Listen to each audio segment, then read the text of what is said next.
बहुत बहुत धन्यवाद। सबसे पहले वाल्मीकि महाराज को मैं नमन करता हूं। हमारे मंचासीन सभी साहित्यकार कवि बंधुवरों को नमन करता हूं। हमारे निवाड़ी से पधारे गजलकार बहुत अच्छे उम्दा कलाकार हैं, संगीतकार हैं, एस खान जी तो हमारे साथी हैं। हमारे रजत जी जो बरुआ सागर के हैं, बहुत अच्छी कविताएं लिखते हैं। आर जी सुमन जी जो झांसी से पधारे हैं, बहुत बहुत धन्यवाद। हमारे दर्द साहब जो संचालन कर रहा है, बड़ा अच्छा संचालन करते हैं। इन्होंने तो काफी तारीफ कर दी मेरी। मैं इतना बड़ा कवि नहीं हूँ, छोटा सा पटाखा हूँ, कोई ज्यादा बड़ा वो नहीं हूँ। एक 4 लाइनें देता हूँ पहले कि चिकना लेबल लगाकर डंडा को कुम्भ बना दिया। चिकना लेबल लगाकर डंडा को खम्भ बना दिया और इस लिल्लड़ी को संचालक महोदय ने एटम बम बना दिया। भाई एटम बम नहीं है भाई, सब छोटी सी लिल्लड़ी है। तो यहाँ तालियां बजा रहे हैं सभी, तो इसका मतलब आप सब जागरूक हैं, समझदार हैं, सब जिंदा दिल बैठे हैं। हाँ, सभी जिंदा दिल बैठे हैं। और जब जिंदा दिल श्रोता हो तो फिर आनंद भी आता है कविताएं सुनाने का। तो पहले मैं एक विषय पर पहले सुनाता हूं कि क्या है कि अभी हमारे मुख्यमंत्री महोदय आए थे। मुझे उनको धन्यवाद देना चाहूंगा, उनकी सराहना करना चाहूंगा कि वो इस कार्यक्रम में उपस्थित हुए।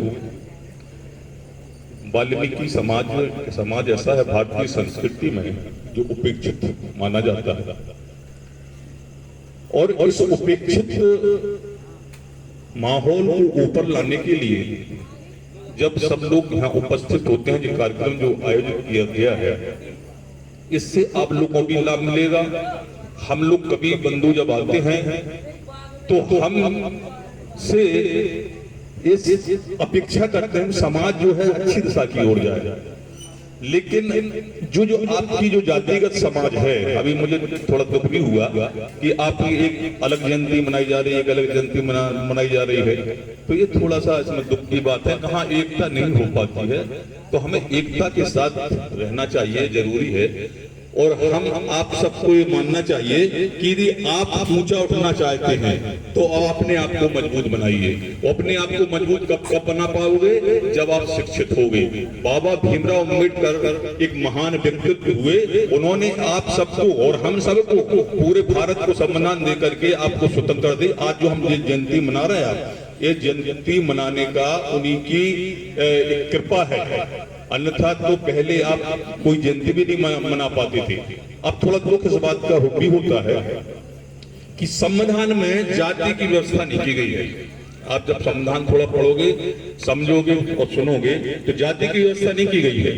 तो जाति को प्रोत्साहित हमको नहीं करना चाहिए, जाति को कम करने का प्रयास किया है। और उन्होंने उस पूरी वंचित जातियों को एक सूत्र में बांध करके SC, ST, OBC के रूप में परिवर्तित किया है। और आज से 30-40 साल पहले कोई जयंती नहीं मनाई जाती थी, केवल 2-3 जयंती बनती थी। एक तो रामनवमी जयंती बनती थी जो पूरी समाज की चलती थी, उसमें किसी जाति का कोई वो नहीं रहता था। इसके बाद एक महात्मा गांधी की जयंती मनाते थे, वो भी पूरी सामाजिक, उसमें किसी जातिवाद का नहीं रहता था। लेकिन नेताओं ने राजनीतिक लाभ के लिए, वोट की राजनीति के लिए पूरे समाज को जाति में बांट दिया है। ये बहुत बड़ी समस्या होती जा रही है। अब वो जैसे अब हर जाति के आप जाति जो जयंती मना रहे हैं, कोई भी ऐसा जाति नहीं बची है जो जयंती नहीं मना रहा। और नेता लोग उसके लिए कह रहे हैं कि आप जयंती मनाओ और जयंती मना करके इकट्ठे करो और हमको बुलाओ, हम भाषण देंगे और हमें उसमें वोट दीजिए। ये उनका केवल धंधा चल रहा है, केवल भ्रमित करने के लिए। और जिन जातियों को भी महापुरुष नहीं मिले हैं, वो महापुरुष अभी ढूंढने के प्रयास में हैं। जैसे आपकी वाल्मीकि जयंती हो गई, अहिरवारों की मनाते हैं रैदास जयंती हो गई, आपके जो है वंशकाल लोगों ने अब वो मनाने भानुक ऋषि जयंती मनाने लगे, अब ब्राह्मण भी मनाने लगे हैं परशुराम जयंती। इस प्रकार प्रत्येक जाति में पूरा समाज बट गया है। तो हमको समाज को जोड़ना है, पूरे भारतीय समाज को जोड़ना है। और हमारा जीवन कितना है देखो, आप समझ लो, आप 70-80 साल तक ही जिंदा रहोगे, इससे ज्यादा जिंदा नहीं रहना है, और मृत्यु अटल सत्य है। तो जीवन के दो पड़ाव होते हैं, एक तो जन्म होता है, एक मरण होता है। तो इसमें क्या है कि हमको प्रेम से रहना चाहिए, लेकिन प्रेम से नहीं रह पाते हैं। अभी आपकी जैसे एक उधर जयंती मन रही, एक इधर जयंती मन रही, लेकिन फिर भी हम प्रेम से रहें। सबसे मुख्य उद्देश्य हमारा मानव का है प्रेम से रहना, कि जन्म आना है, मौत जाना है, इस आने जाने के मत जीवन का तराना है, और गीत गाते जाओ बस आनंद के। माहौल समाज में हमें बस प्रेम का बनाना है, माहौल समाज में हमें बस प्रेम का बनाना है। तो प्रेम से रहना बहुत जरूरी होता है। और हम धंधे के लिए क्या कर रहे हैं, घूम रहे हैं, इधर जा रहे हैं, उधर जा रहे हैं, दिल्ली आए और कोई विदेश जा रहा है। जिंदगी क्या है, बस ऐसे घूमना फिरना, काम धंधा ही करना है।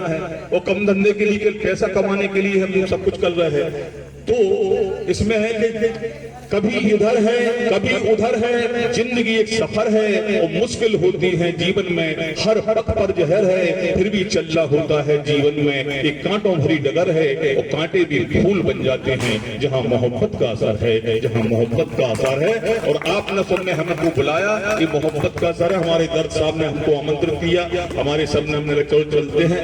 वैसे और भी कभी आ रहे थे, उन्होंने साथ मना कर दिया, थोड़ा आ नहीं पाए वो, लेकिन ये मोहब्बत का असर है। तो इस मोहब्बत के साथ हम यहाँ पधारे हैं और आप लोगों का मनोरंजन भी थोड़ा करने का प्रयास करेंगे।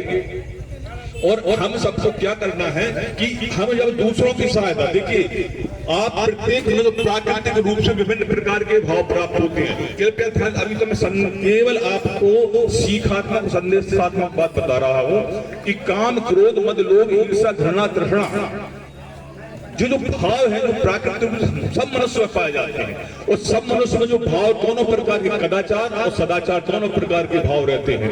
तो हमको सदाचारात्मक भावों का प्रेषण करना चाहिए समाज में, जिससे समाज बंधा रहे। समाज को संगठित करने का दायित्व भी प्रत्येक व्यक्ति का कर्तव्य होता है। और जो समाज के विरुद्ध जाता है वो सामाजिक व्यक्ति नहीं रहता है। इसलिए समाज को बांधने का काम करें। और समाज को बांधने के लिए क्या है, हम परोपकार करते हैं दूसरों को। अब जैसे तो पशु जीवन क्या है, पशु जीवन में कितना काम क्या रहता है, केवल खाना पाखाना सोना प्रजनन और मर जाना है। ये पशुवत जीवन है, इसके आगे भी बहुत कुछ कर जाना है। और मानव पैदा हुए तो मानव हित के कार्य हम कर जाएं। सत्य अहिंसा शांति का पाठ समाज में हमें पढ़ाना है, सत्य अहिंसा शांति का पाठ समाज में हमें पढ़ाना है। तो सत्य अहिंसा के साथ हम चलें तभी समाज अच्छा। और बैर भाव से भी हम रहेंगे तो कुछ नहीं कर पाएंगे। और अब एक 4